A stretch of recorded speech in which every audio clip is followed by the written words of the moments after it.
Hello, I'm doing a movie review, and the movie I want to review is seriously like one of my top 10 favorite movies of all time, and that movie is Michael Mann's Manhunter.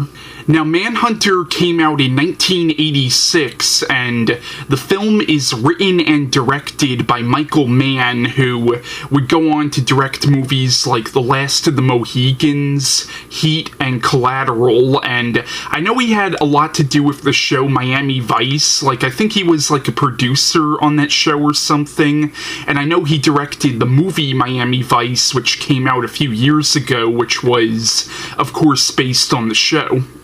Now, Manhunter is based on the 1981 crime drama novel Red Dragon by Thomas Harris. Now, the novel Red Dragon by Thomas Harris was the first book to feature the character of Hannibal Lecter, who of course has gone on to become a very iconic character.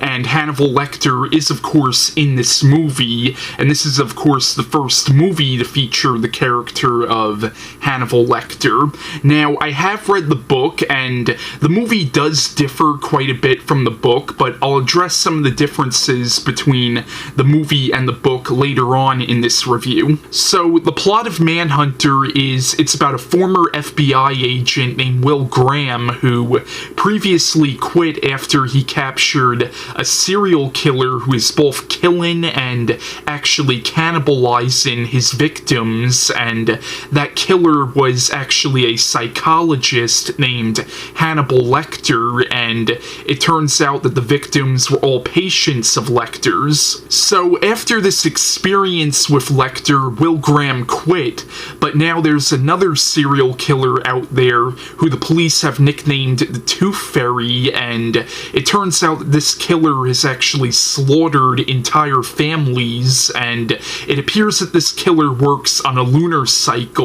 Like, whenever there's another full moon, this killer strikes, so now the FBI are trying to catch this killer before the next full moon. So Will's friend Jack Crawford tries to convince Will to help them with this because Crawford realizes that they have a better shot of catching this killer fast if Will helps them. So Will reluctantly agrees to help them with this, but Will, he has this method of catching killers where he actually builds thoughts in his head and actually tries to think like the killers do. So in order to recover the mindset, as he puts it in the movie, he actually goes to see Hannibal Lecter, who is now locked up in a psychiatric hospital. Now, in the film, you do eventually find out who this killer is, and some people might consider this to be a spoiler, but I don't really consider it to be a spoiler because you do find it out halfway through the movie. But in the movie you find out that this killer is a very disturbed man named Francis Dollarhide, who actually believes that he's being possessed by the spirit of an evil dragon from the William Blake painting The Great Red Dragon. Now, as I said earlier in this review, Manhunter is seriously like one of my top 10 favorite movies of all time. Like, I absolutely love this movie, and I'm not really sure what it is about this movie that I love so much, but this film, I watched this film a countless number of times, and there's something about this movie that I just really love. Maybe it's the way Michael Mann makes this movie, because the cinematography in this movie is absolutely beautiful. Like, the film is actually beautiful to look at, and like the way Michael Mann uses colors in this movie, it's a beautiful film to look at. Like, it's a beautifully shot movie, and also you could definitely tell this movie came out in the 80s. Like, even the way it's made, like, it's a very 80s style movie, and a lot of the songs on the soundtrack for this movie are definitely 80s songs, but honestly that doesn't bother me, and I hate when people criticize a movie for being quote-unquote dated, because really, what's wrong with that? Like, what's wrong with a movie showing that it's from whatever decade the movie came out in? Like, I never really got that, why being dated is considered to be a negative about the movie. Honestly, I think a lot of the songs on the soundtrack for this movie are genuinely good songs, you know, and the whole 80s feel to the movie just kind of gives the movie its personality, in my opinion. Now, the film is very much a character study on the character of Will Graham, who in the film is played beautifully by William Petersen, and William Petersen, he does a really good job as Graham in this movie. And like, when I was reading the book, like, I've seen this movie before I read the book, but when I read the book, Red Dragon, when I was reading that, William Petersen was the person I was visualizing in my head as Will Graham. Like, to me, he really does kind of capture the character, because in this movie, Will Graham, you could tell from working on this case, it's really getting to his head. Like, and you find out in the movie that after his experience with Lecter, he actually spent some time in a psychiatric hospital. Like, you realize that Will Graham is a very psychologically tortured man, and you realize that working on this case really isn't helping his psyche. And like, there are points in the movie where when he's like, there's a part of the movie where he's watching a home movie of one of the families that was killed, and he's talking to himself, but he's acting as if he's talking to the killer. Like, he's really kind of like, you can tell that working on this case is really kind of fucking with his head, you know, so you can tell that this character definitely has kind of a screw loose. But that's something I really loved about Will Graham in this movie, and about William Petersen's performance as Graham. Now, in the film, Francis Dollarhide is played by Tom Noonan,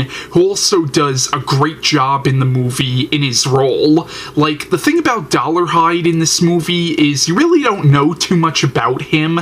Now, in the book, you found out that Dollarhide was the victim of child abuse, but in this movie, they kind of cut out all the details about Dollarhide's childhood, except there's one line of dialogue, and it's really just Will Graham theorizing, but there's one line of dialogue about how Dollarhide may have been an abused child, but you really don't know too much about him in the movie. But still, thanks to Tom Noonan's performance, even though you don't know too much about him and why he's doing what he's doing, you could just tell by Tom Noonan's performance that this guy is a very psychologically tortured person, and you could tell that this guy probably did have a very horrible life. So even though you don't know too much about his childhood, just by Tom Noonan's performance, it kind of speaks volumes in a way. But the movie succeeds at making Dollarhide both creepy and sympathetic at the same time, and in the movie he develops a relationship with this blind woman, and you could tell from the relationship that a part of him might actually be trying to stop the horrible things that he's been doing. Now, in the film, Hannibal Lecter is played by Brian Cox, who I actually really enjoyed in the role of Lecter. Now, surprisingly, a lot of people don't seem to like Cox as Hannibal Lecter in this movie, but I personally think he did a really good job. Now, even though Hannibal would go on to be a very iconic character, in this movie he actually has a very minor role. Like, he's really only in this movie for a few select scenes. Now, I mentioned how this movie does differ a little bit from the book. Now, this movie's kind of weird in the way it follows the book. Like, there are points in the movie where it's almost radically different from the book, and then there are points where it's actually really true to the book. So much so that there's actually lines of dialogue in this movie which are taken almost word for word from the book. Now, most of the differences between the movie and the book are really just like them taking out stuff, like all the details about Dollarhide's childhood, but there are some, like, minor changes. Like, in the book, Will Graham had a stepson named Willie. That same character is in the movie, however, in the movie, it's his actual son, and in the movie, for some reason, they changed the character's name from Willie to Kevin, and it's really just a minor change, but it is an interesting change. And also, this movie does change the ending of the book, but to be honest with you, I'm actually glad this movie changed the ending of the book.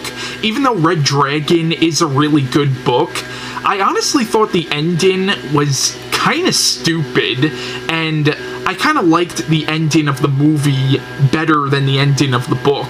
Now, if I were to have a complaint about this movie, I would say it would be some of the dialogue in the movie that's taken almost word for word from the book. The way some of that dialogue is said in the movie, unless you've read the book, you might not pick up on everything that's actually being said in the movie. For example, in the book, it talked about how before Will Graham went after Hannibal Lecter, he actually went after another serial killer who I believe this character's name was Gareth Jacob Hobbs, and they actually do mention that character in dialogue in this movie, but the way they mention the character, unless you've read the book, you might not even know who the hell they're talking about. So that is one complaint about the movie that I have, but it's really just a very minor complaint because, I don't know, even when I first saw the movie, and I did see this movie before I read the book, I didn't understand what they were talking about. Then when I actually read the book, I was like, oh, that's who they were talking about in such and such scene in the movie. But I don't know, that's just a minor complaint. It really doesn't take anything away from the movie, at least not in my opinion. Now, unfortunately, when this movie came out, it didn't do well at all, but the film has since then garnered a cult following, which I think it definitely deserves. In fact, I think this movie deserves more than just a cult following, because I think this is a very, very underrated movie. As I said earlier in this review, this is one of my top 10 favorite films of all time. Like, I think this is a very good movie, and a very underappreciated movie, in my opinion. Now, after this movie, Thomas Harris wrote a sequel to the book Red Dragon called The Silence of the Lambs, which of course was made into the movie The Silence of the Lambs in 1991. In 1999, Thomas Harris wrote a third book in what is now called the Hannibal Lecter series, and the third book was called Hannibal, and that was made into the 2001 film Hannibal. Now, this film was also remade in 2002 under the title Red Dragon, which of course was the title of the original novel. In 2006, Thomas Harris wrote the book Hannibal Rising, which was then made into the movie Hannibal Rising, which explained the origins of the character of Hannibal Lecter. And most recently, there's been the show Hannibal, which I will admit I actually haven't seen any episodes of Hannibal yet, but to the best of my knowledge, I believe the show started out as kind of like a prequel to Red Dragon, only not exactly set in the same continuity as the novels or the movies, but now I believe the series is actually going to start adapting some of the novels. But yeah, that's my review on Michael Mann's Manhunter, and bye.